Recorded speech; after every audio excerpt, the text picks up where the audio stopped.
दोस्तों, you are the average of 5 people around you. ये बात तो आपने सुनी होगी, यानी कि जिन लोगों के साथ आप उठते बैठते हो वैसे ही आप हो जाते हो। सोचो, अगर आप दुनिया के सबसे कामयाब लोगों के साथ रहोगे तब क्या बन जाओगे। अब आप सोच रहे होंगे कि क्या उन कामयाब लोगों के साथ रहना पॉसिबल भी है। मैं कहता हूँ कि हाँ है।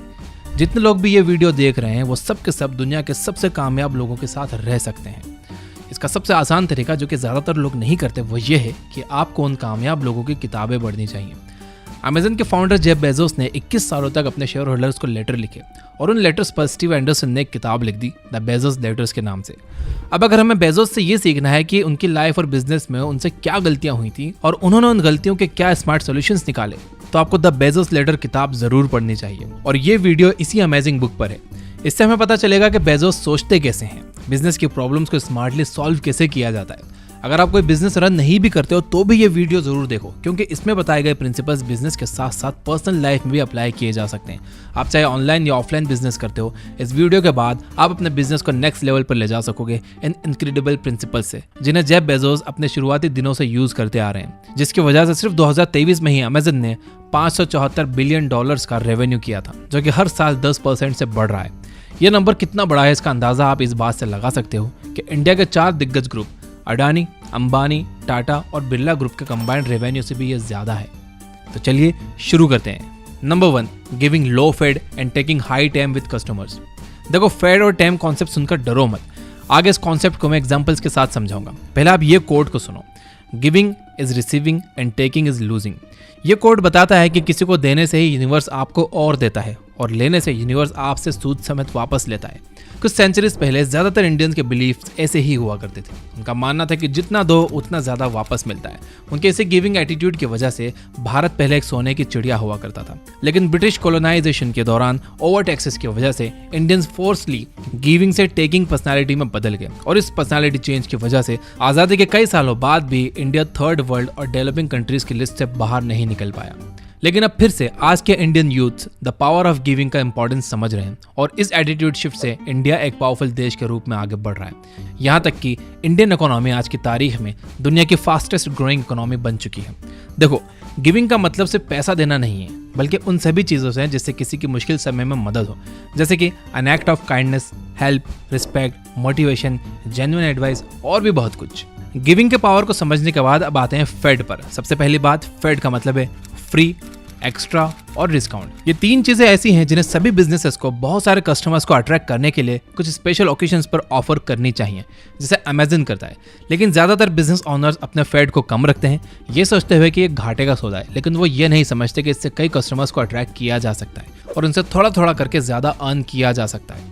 आप बिजनेस में आमतौर पर 2 तरीकों से पैसे कमा सकते हो। पहला, कम लोगों को प्रीमियम प्राइस में बेचकर, और दूसरा, ज्यादा लोगों को कम रेट पर बेचकर। ज्यादातर मामले में दूसरी अप्रोच ज्यादा प्रॉफिट देती है। फॉर एग्जाम्पल, अगर आप 5 लोगों को 100 रुपए का सामान 500 रुपए के प्रीमियम प्राइस में बेचते हो तो आपको सिर्फ 2000 रुपए का प्रॉफिट होगा। वहीं अगर आप 50 लोगों को 100 रुपए का प्रोडक्ट 250 रुपए में बेचते हो तो आपका प्रॉफिट 7500 रुपए होगा। इस तरह आप ज्यादा कस्टमर्स को कम प्राइस पर सामान बेचकर ज्यादा प्रॉफिट कमा सकते हो। क्लास को नहीं, मास को टारगेट करने वाली टेक्निक को अमेज़न भी अपनाता है। ये बात है साल 2000 की, जब इंटरनेट तेजी से ग्रो कर रहा था और इसकी वजह से यूएस में ऑनलाइन शॉपिंग का ट्रेंड शुरू हो गया था। उस समय ऑनलाइन शॉपिंग लोगों को काफी एक्साइट करती थी, लेकिन एक चीज थी जिसकी वजह से लोग ऑनलाइन शॉपिंग नहीं करना चाहते थे और वो थी शिपिंग चार्जेस। अमेज़न ने कस्टमर्स के इस बिहेवियर को ऑब्जर्व किया और 2005 में अनाउंस कर दिया कि जो कस्टमर्स अमेज़न प्राइम का सब्सक्रिप्शन लेंगे उन्हें $25 के ऊपर की परचेजेस पर कोई शिपिंग चार्जेस नहीं देने होंगे। अमेज़न के इस छोटे मगर पावरफुल मूव से लोग अमेज़न से और भी ज्यादा ऑनलाइन शॉपिंग करने लगे और ये उनकी हैबिट बन गई। इस मासेस को टारगेट करने वाले मूव से अमेज़न ने काफी नए कस्टमर्स अट्रैक्ट किए और अपना प्रॉफिट भी मैक्सिमाइज किया। जैसे अमेज़न ने अपने कस्टमर्स के बिहेवियर को समझकर उन्हें वो दिया जो वो चाहते थे, वैसे ही उनका प्रॉफिट बढ़ गया। आप भी अपने कस्टमर्स को समझो और हो सके तो उन्हें कुछ फ्री ऑफर करो। अगर फ्री नहीं दे सकते तो कुछ एक्स्ट्रा दे दो। अगर वो भी नहीं दे सकते तो कम से कम कुछ प्रोडक्ट्स में डिस्काउंट दे दो, यानी अपने कस्टमर्स का कुछ पैसा बचा दो। आपने ये कोड तो सुना ही होगा, if you can't run just walk, if you can't walk just crawl, but don't stop. आप अपने कस्टमर्स के लिए गिविंग वाला एटीट्यूड रखो। दूसरे शब्दों में, आपको कस्टमर्स को वैल्यू फॉर मनी नहीं बल्कि मोर वैल्यू फॉर मनी वाली सर्विस देना है, क्योंकि देने से ऊपर वाला आपको छप्पर फाड़ कर देता है। अब बात करते हैं टेम की। टेम का मतलब है टाइम, एनर्जी और मनी। यानी ये कॉन्सेप्ट कहता है कि आपका बिजनेस इतना अच्छा हो कि वो कस्टमर्स के टाइम को कम कर दे, जैसे कि अमेज़न ने किया है। देखो, अमेजन खुद को एक कस्टमर सेंट्रिक कंपनी के रूप में देखता है और उसकी पहली प्राथमिकता कस्टमर्स ही हैं। But the number one thing that has made us successful by far is obsessive compulsive focus on the customer as opposed to obsession over the competitor. Amazon अपने कस्टमर का टाइम सक्सेसफुली कम करता है। जानते हो कैसे? Amazon अपने customers को competitive pricing offer करता है जो मार्केट की प्राइसिंग से काफ़ी कम होती है, और साथ ही वो बिग बिलियन डेज जैसे हैवी डिस्काउंट से भरे ऑफर्स भी लाता रहता है। इन एक्टिविटीज़ से कस्टमर अपना काफ़ी सारा पैसा बचा लेते हैं। इसी तरह अमेजन अपने वाइड रेंज ऑफ प्रोडक्ट्स की वजह से अपने कस्टमर्स के टाइम और एनर्जी दोनों को कम कर देता है। देखो, अमेजन के पास वाइड रेंज ऑफ प्रोडक्ट्स होने की वजह से कस्टमर्स को अलग अलग दुकानों या वेबसाइट्स पर जाने की ज़रूरत नहीं होती। उन्हें सारा सामान एक ही जगह मिल जाता है, वो भी घर बैठे बैठे, जिससे कस्टमर का टाइम और एनर्जी दोनों बचते हैं।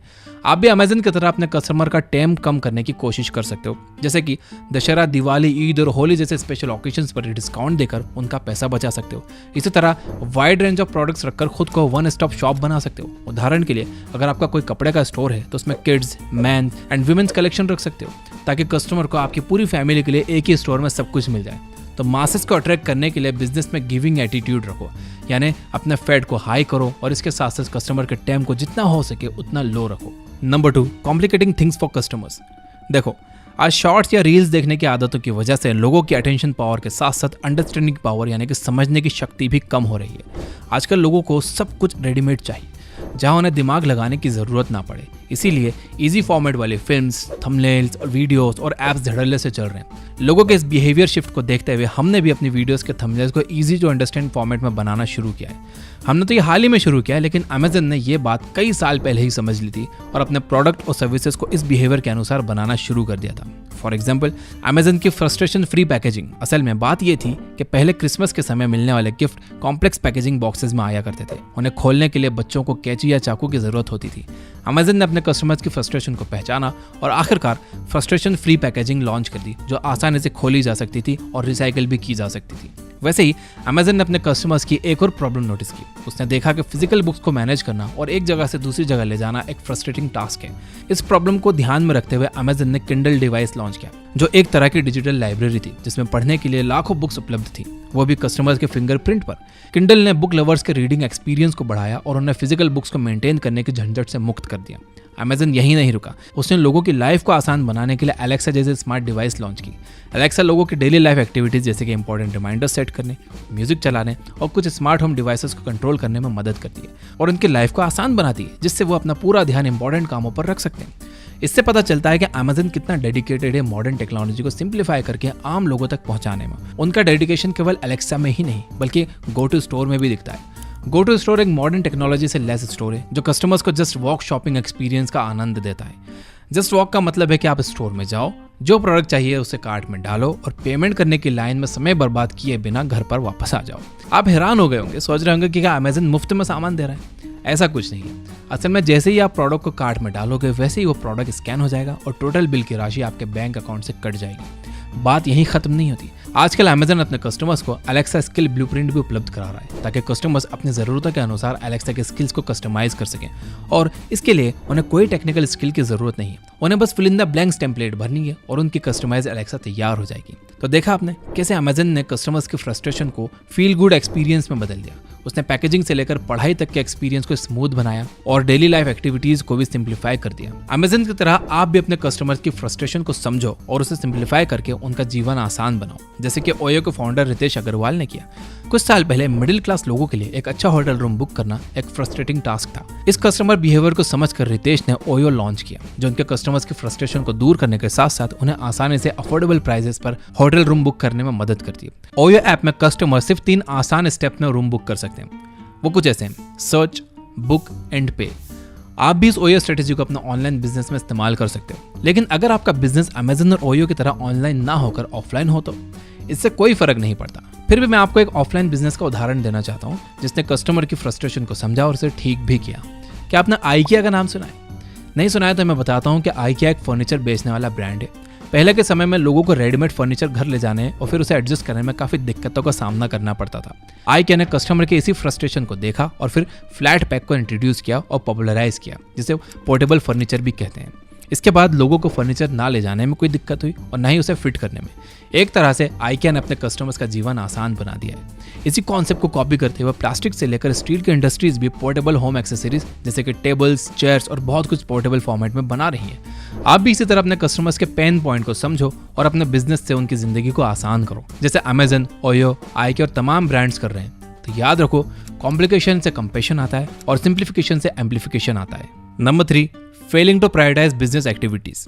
देखो, कोई भी चीज स्टार्ट करने के लिए शुरू में काफी जोर लगाने की जरूरत होती है और एक बार स्टार्ट होने के बाद कम फोर्स में काम स्मूथली चलने लगता है। ये कॉन्सेप्ट आया है फिजिक्स के फ्रिक्शन लॉ से, जो कहता है कि स्टार्टिंग में स्टैटिक फ्रिक्शन काफी ज्यादा होता है, लेकिन एक बार अप्लाइड फोर्स उससे ज्यादा हो जाए तो स्टैटिक फ्रिक्शन काइनेटिक फ्रिक्शन में बदल जाता है और उसके बाद चीजें स्मूथ होने लगती हैं। लेकिन ये साइंस का कॉन्सेप्ट मैं आपको बता ही क्यों रहा हूँ, क्योंकि बिना इस कॉन्सेप्ट को समझे आप अमेजन के अगले प्रिंसिपल को नहीं समझ सकते और वो प्रिंसिपल है फ्लाई व्हील इफेक्ट। इसे समझने से पहले आप ये सुनो, एयरप्लेन उड़ने से पहले कुछ टाइम तक रनवे पर दौड़ता है ताकि उसे नेसेसरी मोमेंटम मिल जाए और वह स्मूथली उड़ सके। दूसरे शब्दों में, प्लेन का व्हील आसमान में उड़ने से पहले जमीन पर चलता है और फिर उड़ जाता है। यहीं से फ्लाई व्हील का कॉन्सेप्ट आया है। ऑथर कहते हैं कि अपने पूरे बिजनेस को एक व्हील की तरह इमेजिन करो जिसके सेंटर में बिजनेस की कोर वैल्यूज हैं और इसे स्मूथली चलाने के लिए बाहर से कुछ फोर्स यानी कि बिजनेस एक्टिविटीज अप्लाई करनी होंगी जो कोर वैल्यूज के साथ मैच करती हों। और जानते हैं कि अमेजन कैसे इस फ्लाई व्हील कॉन्सेप्ट को यूज करता है और सबसे जरूरी कि आप इसे अपनी बिजनेस ग्रोथ जर्नी में कैसे यूज कर सकते हो। अमेजन प्राइम को एक पूरी व्हील माना जाए तो व्हील का सेंटर होगा कस्टमर सेटिस्फेक्शन और कन्वीनियंस यानी सुविधा, जो कि अमेजन प्राइम की कोर बिजनेस वैल्यूज हैं। इस व्हील को स्मूथली चलाने के लिए अमेजन प्राइम ने उन्हीं एक्टिविटीज को प्रायोरिटाइज किया जो उसकी कोर वैल्यूज के साथ मैच करती थी। जैसे कि कस्टमर सेटिस्फेक्शन को बढ़ाने के लिए उन्होंने फ्री और फास्ट डिलीवरी ऑफर करना शुरू की, जिसकी वजह से हाई ट्रैफिक उनकी साइट पर आने लगा और उन्हें काफी प्रॉफिट देने लगा, जो व्हील को चलते रहने में मदद करता है। इसके अलावा अमेजन प्राइम ने अपनी कोर वैल्यूज से जुड़ी हुई कुछ नई सर्विसेज जैसे कि स्ट्रीमिंग वीडियोस भी ऑफर की, जिसने और भी डिफरेंट टाइप के ट्रैफिक को अट्रैक्ट किया और रेवेन्यू इंक्रीज किया। यहाँ तक कि उन्होंने प्राइम मेंबर्स को एक्सक्लूसिव डील्स भी प्रोवाइड की। इन सभी कोर वैल्यूज को अचीव करने वाली एक्टिविटीज से व्हील यानी कि बिजनेस चलता गया और आज की डेट में वो एक $1 ट्रिलियन कंपनी के रूप में स्टैब्लिश हो गई। तो अमेजन ने राइट एक्टिविटीज करके खुद को एक्सपोनेंशियली ग्रो कर लिया।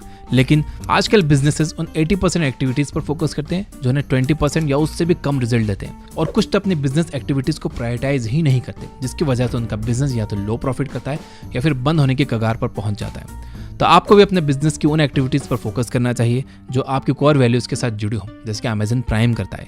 मान लो कि आपने एक बिजनेस स्टार्ट किया जिसकी कोर वैल्यू है सस्टेनेबल प्रोडक्ट में मार्केट लीडर बनना, तो इसे अचीव करने के लिए आपको उन एक्टिविटीज पर फोकस करना चाहिए जो कोर वैल्यूज को अचीव करने में मदद करें। जैसे कि अपने प्रोडक्ट्स को बनाने में आपको eco friendly raw materials use करने चाहिए, रिन्यूएबल सोर्सेज में इन्वेस्ट करना चाहिए, अपने कस्टमर्स को इसके बारे में अवेयर करना चाहिए कि कैसे आपके इको फ्रेंडली प्रोडक्ट यूज करके वो एनवायरनमेंट को सेफ रखने में मदद कर रहे हैं, और लाइक माइंडेड पार्टनर्स के साथ कोलैबोरेशन करने चाहिए।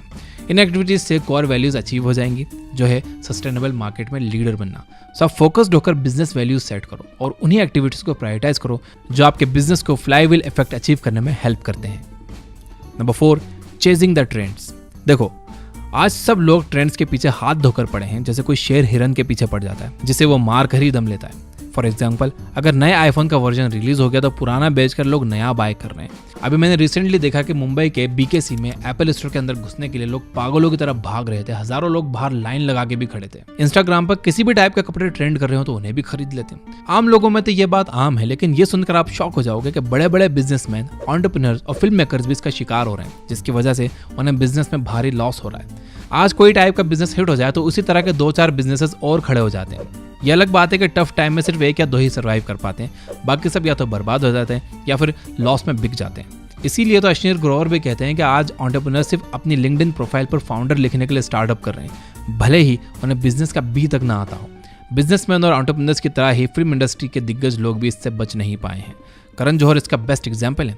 उन्होंने खुद एक इंटरव्यू में कहा था, मैंने ट्रेंड्स को फॉलो किया और शायद इसीलिए मेरी फिल्म चल नहीं रही है। वो आगे कहते हैं कि जो फिल्म जॉनर चल रहा था उसी जॉनर में मैंने फिल्में बनाई। जैसे कि MS धोनी बायोपिक चल गई तो मैंने गुंजन सक्सेना बनाई, लेकिन वो चली नहीं। लेकिन रोहित शेट्टी ने ये गलती ना करते हुए सिर्फ अपने कॉप यूनिवर्स और कॉमेडी जॉनर पर फोकस किया, जो अब सक्सेसफुल हैं। तो इन आम लोगों से लेकर दिग्गज लोगों की तरह आप भी अपने बिजनेस में ट्रेंड्स को चेस करके बड़ी मिस्टेक कर रहे हो। देखो, ऑथर कहते हैं कि ट्रेंड्स को चेस करना प्रॉब्लम नहीं है, लेकिन उन ट्रेंड्स के चक्कर में अपने बिजनेस की कोर वैल्यूज को भूल जाना एक बड़ी प्रॉब्लम है। इस लाइन को मैं आपको अपने पर्सनल एग्जांपल से समझाता हूँ। मेरी मिस्टेक्स को ध्यान से सुनो ताकि आप इसे अपने बिजनेस में रिपीट करने से बच जाओ, क्योंकि चाणक्य कहते हैं कि समझदार वही है जो खुद गलती करके नहीं बल्कि दूसरों की गलतियों से सीखता है। एक टाइम था जब मैंने भी ट्रेंड्स को फॉलो किया था बिना ये रियलाइज किए कि उसका घातक असर मेरे चैनल पर भी कैसे पड़ेगा। पहले मैं बुक समरीज बनाता था, वो भी व्हाइट बोर्ड एनिमेशन यूज करके, मगर जैसे ही मैंने ट्रेंड्स को देखना शुरू किया मेरा पूरा फोकस ट्रेंडी टॉपिक्स जैसे कि बड़े लोगों की बायोग्राफीज, उनके बिजनेसेस पर चला गया और मैं उसी पर वीडियोस बनाने लगा। मेरे चैनल की कंडीशन बस से बदतर तब हुई जब मैंने दूसरा के ट्रेंडिंग वीडियो एडिटिंग स्टाइल को कॉपी किया और अपने एनिमेशन वाली एडिटिंग को साइड कर दिया। इन सभी एक्टिविटीज से मेरी कोर ऑडियंस टूटने लगी और मेरी वीडियोस पर व्यूज भी ड्रॉप होने लगे और रेवेन्यू भी कम हुआ, भले ही मेरे पास 40 लाख सब्सक्राइबर्स थे।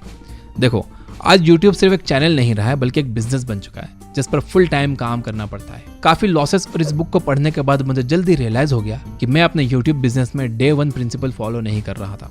यह प्रिंसिपल कहता है कि आप भले ही ट्रेंड्स को एक्सेप्ट करो लेकिन अपनी कोर वैल्यूज को मत छोड़ो जो आपने बिजनेस स्टार्ट करते समय डिसाइड की थी। मेरे केस में मेरी कोर वैल्यूज बुक समरीज और व्हाइट बोर्ड एनिमेशन थी जिन्हें मैं बीच में भूल गया था, लेकिन अब फिर से मैं ट्रैक पर आ गया हूँ और मेरे व्यूज और रेवेन्यू दोनों ही बढ़ रहे हैं। यहाँ तक कि मैंने अपने थंबनेल्स में भी डे 1 प्रिंसिपल को फॉलो किया है जो औरों से काफी अलग हैं और मेरे चैनल को यूनिक बनाते हैं। खुद की स्टोरी से हटकर अमेजन पर आते हैं। अमेजन का डे 1 प्रिंसिपल है कस्टमर ऑब्सेशन और इनोवेशंस। अमेजन ने अपनी इन्हीं कोर वैल्यूज को दोनों विजिबल और इनविजिबल तरीके से यूज किया है, जैसे कि उनके बिल्डिंग्स के नाम ऐसे होते हैं जिससे उनके एम्प्लॉयज उनकी कोर वैल्यूज को याद रख सकें। तो वहीं अमेजन ने इस कोर वैल्यूज को अपनी कंपनी कल्चर में ऐड कर दिया है और डे 1 प्रिंसिपल को कंपनी में as a way of living की तरह देखा जाता है। यह प्रिंसिपल फोकस करता है लेटेस्ट ट्रेंड को अडॉप्ट करने में, लेकिन बिना अपनी कोर वैल्यूज के साथ कॉम्प्रोमाइज किए। इतना ही नहीं, ये उन एक्टिविटीज को अपने बेस्ट एफर्ट्स लगाकर करने के लिए कहता है जो कोर वैल्यूज को अचीव करने में हेल्पफुल हो। सो बात की एक बात, डे 1 प्रिंसिपल हमें हमारे बिजनेस की कोर वैल्यूज याद दिलाता है जिन्हें लेकर बिजनेस स्टार्ट किया गया था। मैंने अमेजन से कुछ मंगाया और वो प्रोडक्ट डिफेक्टिव निकला। सेलर ने वो प्रोडक्ट रिप्लेस करने से मना कर दिया, तो मैंने जेफ बेजोस के पर्सनल ईमेल jeff@amazon.com पर मेल कर दिया और मेरा पूरा केस बताया। मुझे अमेरिका से जेफ बेजोस के ऑफिस से फोन आ गया और उन्होंने मेरी प्रॉब्लम को सॉल्व किया। ये दिखाता है कि अमेजन की कस्टमर सर्विस अपने कस्टमर्स की हेल्प करने के आगे प्रोटोकॉल्स को भी इग्नोर कर देती है और ये बात उनके डे 1 प्रिंसिपल कस्टमर ऑब्सेशन को शो करती है। मुझे पता है कि आप बिना बोले इस वीडियो को लाइक करोगे और अगर आपने सब्सक्राइब नहीं किया तो आप वो भी कर लोगे। आपने इस वीडियो में 4 बड़ी बिजनेस मिस्टेक्स के साथ अमेजन के 4 प्रिंसिपल्स देखे जो बेसिकली डील करते हैं कंपनी के एक्सटर्नल एस्पेक्ट जैसे कि कस्टमर और बिजनेस ग्रोथ पर, लेकिन अभी बिजनेस के इंटरनल एस्पेक्ट्स बाकी हैं, जैसे कि बिजनेस ऑपरेशंस कैसे इफेक्टिवली एग्जीक्यूट करें, बिजनेस डिसीजंस किस बेसिस पर लिए जाएं और बिजनेस का हाई स्टैंडर्ड कैसे मेंटेन करें। इन सब जरूरी सवालों का जवाब आपको इस वीडियो के पार्ट 2 में मिलेगा, जो तभी बनेगा जब इस वीडियो को आपका अच्छा खासा प्यार मिलेगा।